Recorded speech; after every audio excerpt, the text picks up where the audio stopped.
السلام علیکم ورحمۃ اللہ وبرکاتہ۔ ناظرین، استقبال ہے فکر و خبر اسٹوڈیو میں۔ میں رضوان احمد ندوی ملکی اور عالمی اہم اور خاص خبروں کے ساتھ۔ تو ناظرین، بڑھتے ہیں خبروں کی تفصیلات کی طرف۔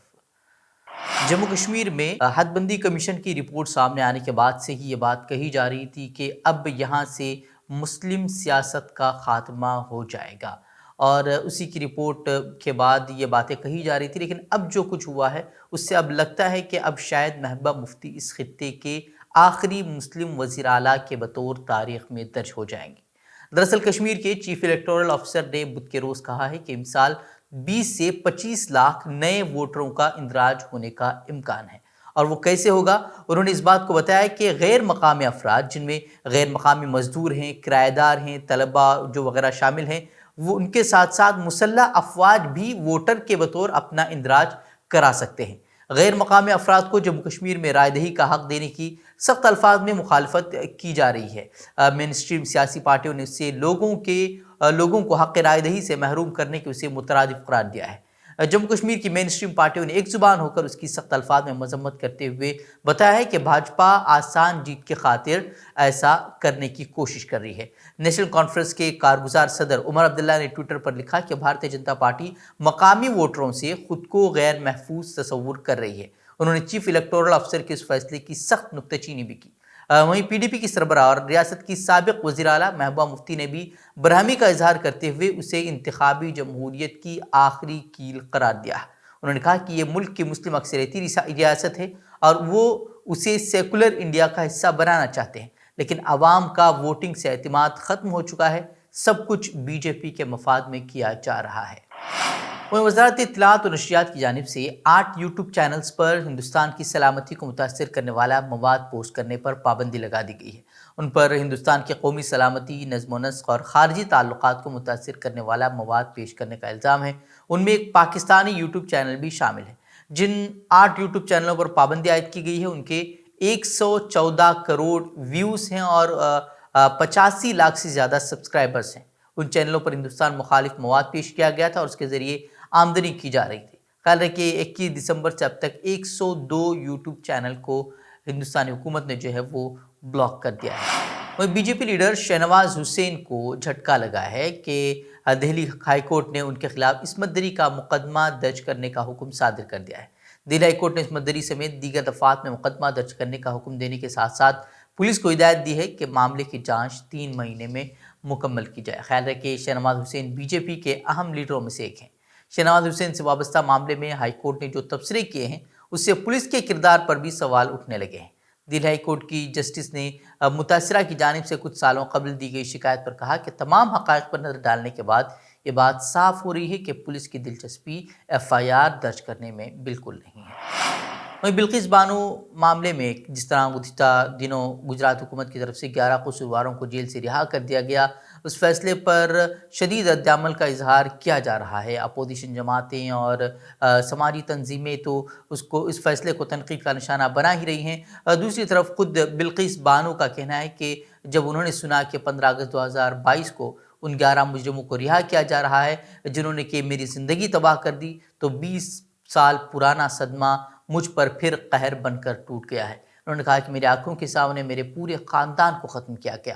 3 سالہ بیٹی مجھ سے چھین لی گئی، وہ سب رہا کر دیے گئے، اب وہ آزاد گھوم رہے ہیں۔ یہ سننے کے بعد میرے پاس الفاظ نہیں ہے، میں خاموش ہو گئی ہوں۔ انہوں نے کہا کہ آہستہ آہستہ اپنے صدمے کے ساتھ میں جینا سیکھ رہی تھی، لیکن ان 11 مجرموں کی رہائی نے مجھ سے میرا سکون چھین لیا ہے اور نظام عدل پر میرا اعتماد متزلزل کر دیا ہے۔ قبل ازیں بلقیس کے شوہر یعقوب نے کہا کہ گھر کا ماحول بہت خراب ہے، اس فیصلے سے ہم دکھی ہیں، ہم پہلے ہی خوف کے سائے میں جی رہے تھے، لیکن اب مجرموں کی جیل سے رہائی کے بعد خوف مزید بڑھ گیا ہے۔ کرناٹک میں عیدگاہ میدان کے حوالے سے جاری تنازع کے درمیان بی جے پی کے قومی جنرل سیکریٹری سی ٹی روی نے بدھ کے روز اس میں مزید تنازع کو بھڑکانے کی کوشش کی ہے۔ انہوں نے کہا کہ اگر میدان میں گنیش اتسو نہیں منایا جا سکتا تو وہاں نماز ادا کرنے کی اجازت پر بھی سوال اٹھایا جائے گا۔ بی جے پی کے رکن اسمبلی نے کہا کہ عیدگاہ میدان محکمہ محصولات کی اراضی ہے، لہذا زمین سے وابستہ فیصلے اسی کو لینے ہوں گے۔ وہیں سی ٹی ریو نے کہا کہ جب عیدگاہ میدان میں گنیش کی مورتی نصب کرنے کی اجازت نہیں دی جاتی تو یہ حقوق کا معاملہ بن جائے گا۔ محکمہ محصولات کو اجازت دینے پر غور کرنا ہوگا اور میں کہوں گا کہ اجازت دی جانی چاہیے۔ خیال ہے کہ ملک میں 31 اگست سے گنیش اتسو منایا جائے گا اور ہندوتوا تنظیمیں عیدگاہ کے میدان پر تہوار منانے کی تیاری کر رہی ہیں۔ وہیں کانگریس کے رکن اسمبلی ضمیر احمد خان نے کہا کہ عیدگاہ میدان میں گنیش اتسو منانے کی اجازت نہیں دی جانی چاہیے۔ وہ افغانستان کے دارالحکومت کابل کے ایک مسجد میں ہونے والے دھماکے میں مرنے والوں کی تعداد 30 ہو گئی ہے اور اس دھماکے میں 40 سے زائد افراد زخمی ہو گئے ہیں۔ وہیں میڈیا کا کہنا ہے کہ کل کے دھماکے میں ہلاک ہونے والوں کی فہرست میں نامور مذہبی عالم امیر محمد قبالی بھی شامل ہیں اور بتایا جا رہا ہے کہ جو لوگ زخمی ہوئے ہیں ان میں بھی کئیوں کی حالت تشویشناک بنی ہوئی ہے، جس سے ہلاکتوں میں مزید اضافے کا خدشہ ظاہر کیا جا رہا ہے۔